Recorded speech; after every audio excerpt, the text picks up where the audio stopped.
Diet గురించి so ఇంపార్టెంట్గా couples అడిగేది ఏంటంటే ఎటువంటి డైట్ తీసుకోవాలి. హలో ఎవ్రీవన్, నేను మీ doctor Ashwini, infertility specialist 49 Rajahmundry branch. So ఏమన్నా డైట్స్ డెఫినెట్గా మనం అవాయిడ్ చేయాలా?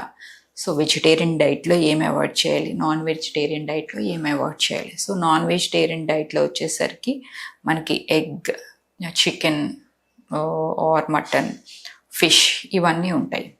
సో ఇందులో ముఖ్యంగా అడిగేదంటే మేడం ఫిష్ అనేది లేదా కంప్లీట్గా మేము నాన్ వెజ్ అనేది అవాయిడ్ చేసేసాము అని చెప్పి అంటారు once we have started IVF.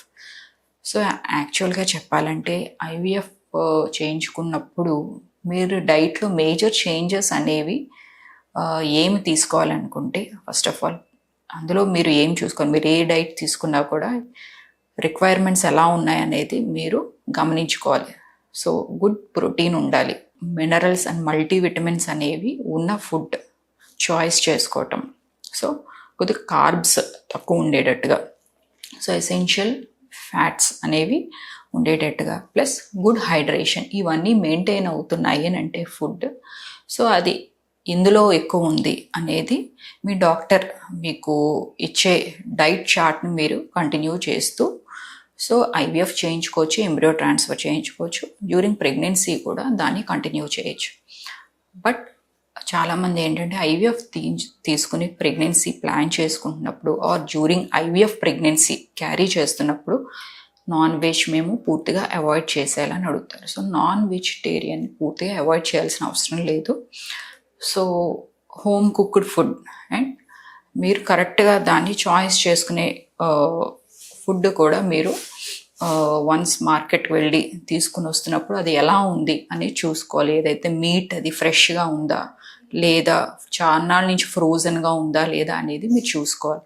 So especially fish గురించి అడుగుతూ ఉంటారు. ఫిష్ అనేది ఇట్ ఈస్ గుడ్ బికాస్ ఫిష్లో ఏంటంటే మనకి ఒమేగా 3 ఫ్యాటీ యాసిడ్స్ అనేవి ఉంటాయి.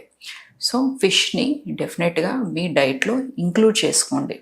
సో ఫిష్లో కూడా ఎటువంటి రకమైన ఫిష్ తీసుకోవాలనుకుంటే సో మనకి మంచి నీటిలో పెరిగే అంటే రివర్లో పెరిగేవి, సో మంచి నీటిలో పెరిగే ఫిష్ అయితే మంచిది. అందులో ఏంటంటే పుష్కలంగా omega 3 fatty acids, vitamins, multivitamins అనేవి ఉంటాయి. కాబట్టి ఫిష్ని చక్కగా మీరు ఇంట్లో కుక్ చేసుకుని సో అందులో కూడా గోదావరి, సపోజ్ గోదావరి సైడ్ ఈ డెల్టాలో ఉన్న వాళ్ళకి ఏంటంటే పులస చేపలు కానీ బొచ్చ కానీ ఇవన్నీ మంచివే. సో కాస్ట్లీయే తీసుకోవాల్సిన అవసరం లేదు, బట్ ఫ్రెష్లీ పిక్డ్ ఫిష్ అయితే మంచిది. సో కొన్ని రకాల ఫిషెస్ని మనం అవాయిడ్ చేయాలి. ఎండు చేపలు అని అంటాం. సో ఫిషెస్ని ఎన్నో రోజుల నుంచి ఎండబెడతా ఉంటారు, దాన్ని చాలా ఎక్కువ ఉప్పులో వేసి ఎండబెడతా ఉంటారు. సో దాన్ని పూర్తిగా మీరు అవాయిడ్ చేయండి. ఎందుకంటే అందులోని కొన్ని రకాల ట్రేస్ ఎలిమెంట్స్ ఎక్కువ ఉంటాయి. మెర్క్యూరీ అది చాలా డేంజరస్ అన్నమాట. సో బేబీ గ్రోత్కి అది ఇబ్బంది కలుగుతుంది.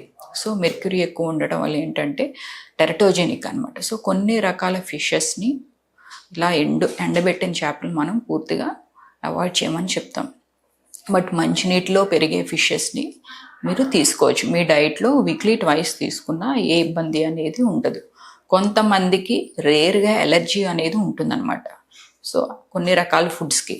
సో అలా ఏమన్నా ఎలర్జీస్ ఉన్నాయి చిన్నప్పటి నుంచి అంటే డెఫినెట్గా మీరు అవాయిడ్ చేయండి. దాని ప్లేస్లో వేరేది ఏదైనా ప్రోటీన్ కంటెంట్ ఎక్కువ ఉన్న ఫుడ్ని మీరు తీసుకోండి. ఇక ఫర్దర్గా మీకు ఏమైనా డౌట్స్ ఉన్నాయా డెఫినెట్గా నన్ను రాజమండ్రి బ్రాంచ్కి వచ్చి మీరు కన్సల్ట్ అవ్వచ్చు. Thank you so much.